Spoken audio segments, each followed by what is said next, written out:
Alfonso mondta, személy szerint utálom a hosszú és taglalt könyveket, vagy videókat komoly témákban is. Szóval megpróbálok rövid és tömör tartalmakat csinálni. Régen a végtelen semmiben véletlen lett valami, egy lény, amelyet léleknek nevezünk. Egyébként a semmiből lehet valami, de a valamiből nem lehet semmi. És ahogy az a lény fejlődött, körbe tapogatta az általa akkor elért területeket, majd klónozta magát, és társakat, új lényeket teremtett, tervezett. Akikkel közösen együtt fejlődtek, fejlesztették a létezést. A fejlődésben nagy előrelépésnek számított, amikor egyikük sötétté vált, s ezáltal tükröt mutatott a többiek, társai számára. És ezt a személyt Lucifernek hívják, a fény hozójának.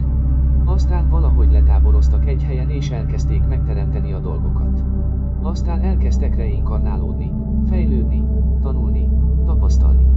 A reinkarnáció működése, a lelkeknek lélekbázisai vannak, ahonnan egyszerre több részüket tudják leküldeni tanulni, tapasztalni, fejlődni az általuk megválasztott helyekre, időkbe, testekbe, akár szellemi asztrális, étrei, vagy durva fizikai minőségben mindenféle bolygókra, csillagokra. A fejlődési szintektől függően lehet válogatni tetszés szerint.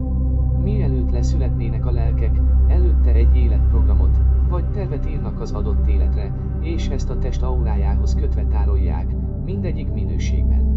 Ugyan a fizikai síkon sosem tudhatjuk alapos nyomozás nélkül a feladatainkat, viszont az összes többi minőségben emlékszünk a terveinkre, mint az előző életeink emlékeire is. Az emlékeket a lelkek az Akasha krónikáikban tárolják, engedéllyel akár másokében is kutathatnak. A csakrák azok a durva fizikai test asztrális szervei, amelyeket meridiánok kötnek össze a tesztin belül.